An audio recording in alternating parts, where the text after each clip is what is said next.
Brent was not that far from. I don't want to give it away to somebody. I didn't realize. We're almost done with those super tickets. Once those super tickets are done, I can start having a hot dog.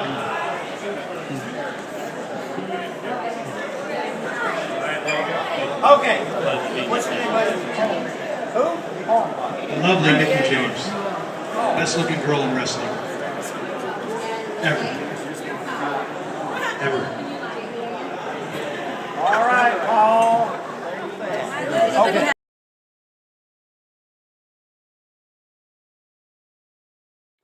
Hey, what up, everybody? Stevie Breach coming to you. This is going to be me talking about meeting one of the biggest legends that I've ever met before. I went to a show, it probably has been 2 months now, might have been a month ago, the BTW WrestleFest, where I got to meet a whole bunch of wrestlers. One of the wrestlers that was high up on the ticket, probably the biggest star there was there that day, was Bret the Hitman Hart. Bret Hart, like I said, it was like the leader of the pack. He was on the they call it the super ticket, where I think you met a whole string of wrestlers for $80, and there was a few big names on there. Bret, Terry Funk, Mickey James, the Honky Tonk Man were like the biggest names on there, and it was, a few of the undercard guys that were on there. But it was easy for me to look at the price and want to travel out there to go to that show with my buddy Mario to meet Bret Hart. Honestly, he was the one guy there that I really, really wanted to meet. I wanted to see what would happen with Shelton Benjamin. As you can see by my Shelton Benjamin video that I put up the day that we came back, it was worth the price there just to get the the thing from Shelton. So you can go back and check that video if you need to.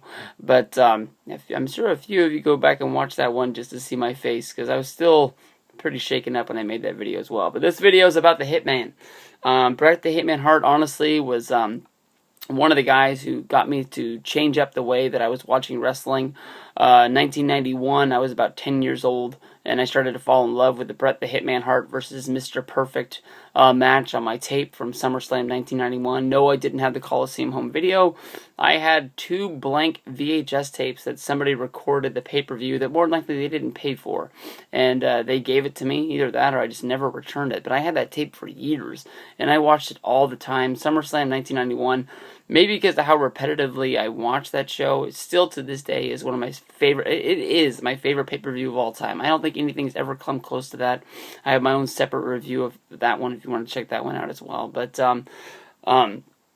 just how great that match was, and it like forever in my life, I was plugged in watching Hulk Hogan. Hulk Hogan is your favorite wrestler because he was the main storyline. He was what the whole show was all built around. But here is this awesome wrestling match in the middle of this show that I really loved for some reason, and there really wasn't a huge storyline. Bret the Hitman Hart, he was sort of like the guy coming out of a tag team, and he was sort of finding himself as a singles wrestler, and he found himself wrestling against the Intercontinental Champion, Mr. Perfect, who I think in 1990, somewhere around there, I think that's about time. He had lost to the Texas Tornado. That might have been later. I might be mixing things up. But he didn't really lose that much. And he ends up losing this match to Bret the Hitman Hart. Bret the Hitman Hart at that point, he kicks out of the Perfect Plex. And in that mind, I blew up. I still blow up watching that match today when I hit that spot, because it was like no one had ever kicked out of the Perfect Plex, and here Bret the Hitman Hart does it, and it was like, holy cow, the ultimate underdog is going to win this match. I love that match. I can talk to you about that match for days. I think there's SummerSlam 91, Survivor Series 90, Survivor Series 91. All 3 of those shows are just excellent. They're from beginning to end. I mean, like if you want to sit down and watch wrestling with me, that's what I'm asked that we put on, because I love that.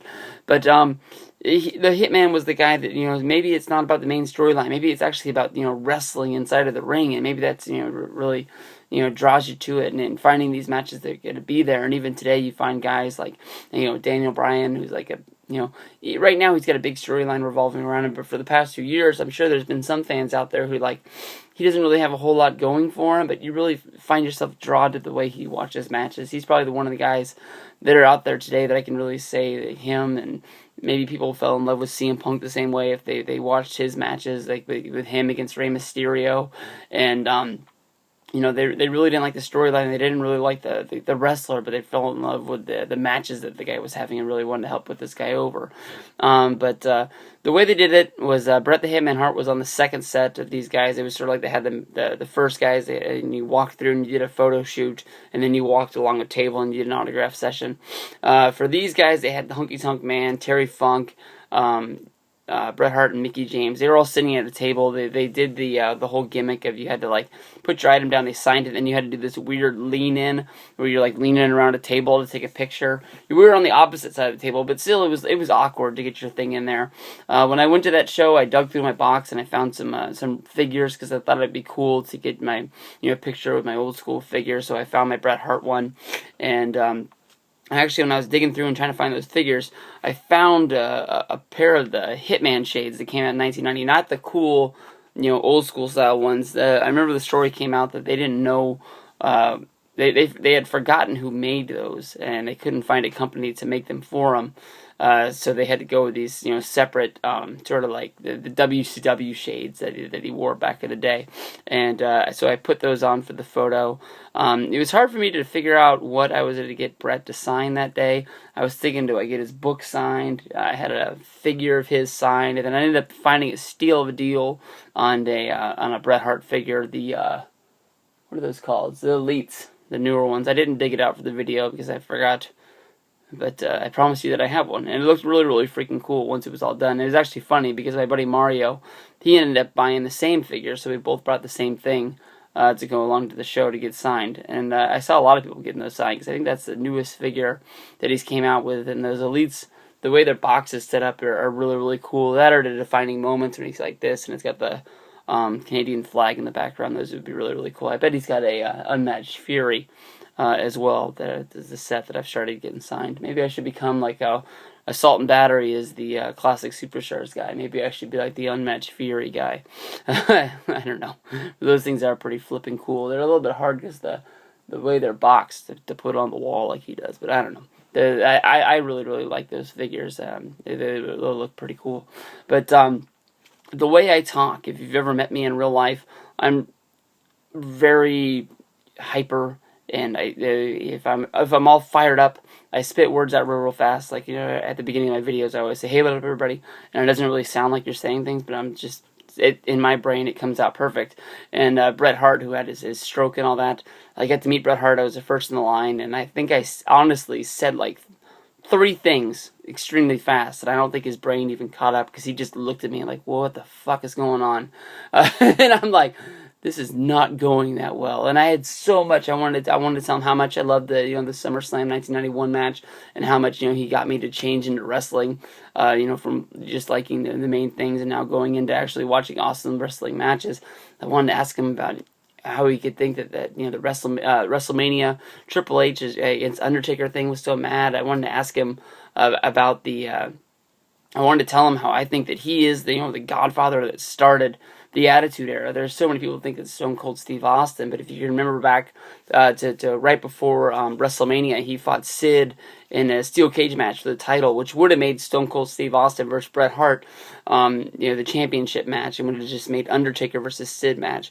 I don't know what DVD that's on, if it's on any of them, but that's a real freaking cool thing to watch because Austin and Bret hate each other. Sid and Undertaker hate each other. But both of them, all 4 guys, don't want to lose their match at WrestleMania to be their championship match. So it's kind of weird. You see Bret in the match, and Stone Cold's helping him. Undertaker's helping Sid, and it ends up being a whole screw job at the end of the thing. And then Vince goes in to interview Bret as they're taking down the big blue cage, and Bret shoves Vince, and this is bullshit, and he's just cussing up a storm on USA. And that was like the really first time they really they started talking like that on TV. And so many people look at Stone Cold like it was him, and I always sort of point the finger at Bret. Bret's the guy that really started going then in that direction with this whole pro Canada gimmick against the United States, and everybody getting away with saying a whole bunch of stuff they probably shouldn't be saying on TV. But I had said so many questions, and I wasn't sure if maybe he didn't want to answer those questions, or maybe he just didn't understand me. So I just like slowed down and I asked one simple question, and I just like, what was the deal about you coming back in 2010? You were the commissioner for just a few weeks, and you were in charge, and then all of a sudden they just took you off TV, and then you were gone. They brought you back for SummerSlam. You know, you were in the match, and then you were just ghost town. You were just, you know, never to be seen. And he went on this little tirade about how the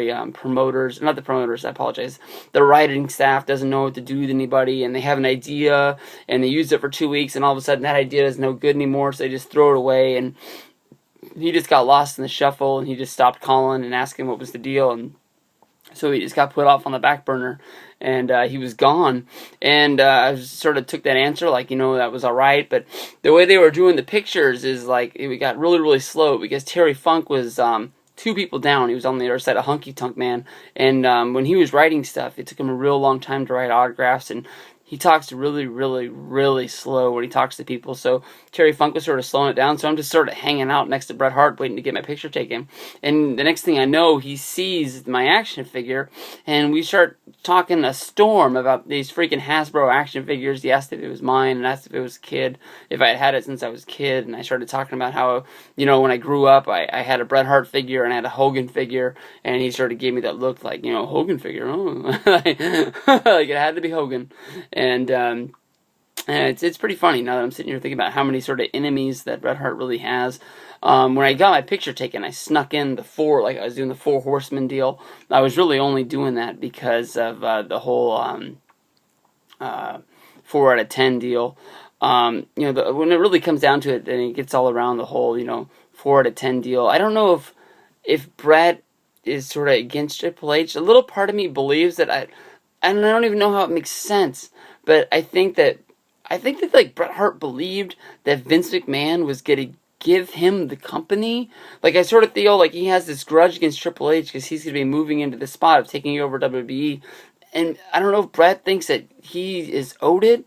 But I think in Bret's brain, I think that he feels that he's the guy that should be taking over WWE. Like Vince should be just giving him the company. And I think that's why he hates him so much. If you want to see a good match of these two guys, I think it's the only match they've ever had. It's from Monday Night Raw, probably around 1996. That was the main event of one of the shows, leading up to a match between Shawn Michaels and Bret Hart. Triple H and Bret Hart actually wrestle in the match, and it's actually, you know, a pretty good main event for Monday Night Raw at the time. So I'm sure it's on YouTube. You can definitely look it up and find it on there. But I had a lot of fun. Bret Hart was the main guy that I went there to go meet. Once I found Virgil was going to be there, I wanted to have my own Virgil experience. It was also cool to meet Cole Cabana. I have a whole video about the whole day of going there, but I'm glad I got to share my experience about meeting Bret Hart with you guys. Everybody have fun. Peace out.